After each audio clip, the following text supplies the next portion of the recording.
I hear it all the time. The Federal Reserve is cutting interest rates because of the election. Now, before I tell you why that is completely inaccurate, here's what the Federal Reserve Chairman said today about that very thing.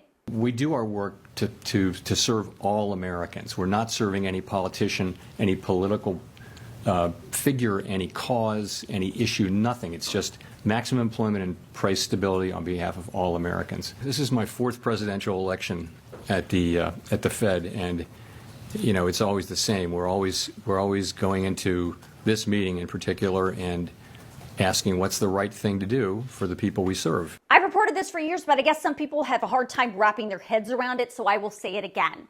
While the Federal Reserve is part of the United States government, it is an independent body. The Federal Reserve does not answer to the president and does not answer to Congress. All decisions about monetary policy are made by the Federal Reserve and do not have to be approved by anyone.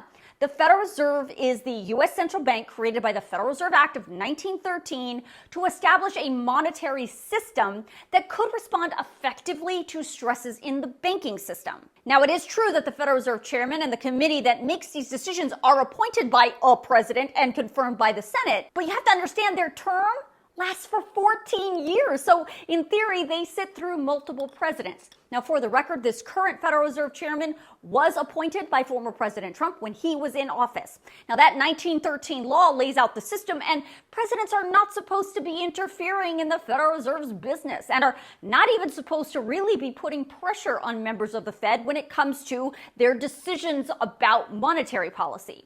But I'm sure you've heard recently former President Trump on the campaign trail say that the current system is not working and presidents should have more control over the Fed and what it does.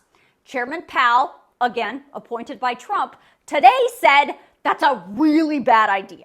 Countries that are sort of like the United States all have what are called independent central banks. And the reason is that people have found over time that insulating the central bank from direct control by political authorities avoids making monetary policy in a way that favors maybe people who are in office as opposed to people who are not in office. So that's the idea, is that, you know, and I think the data are clear that countries that have independent central banks, they get lower inflation,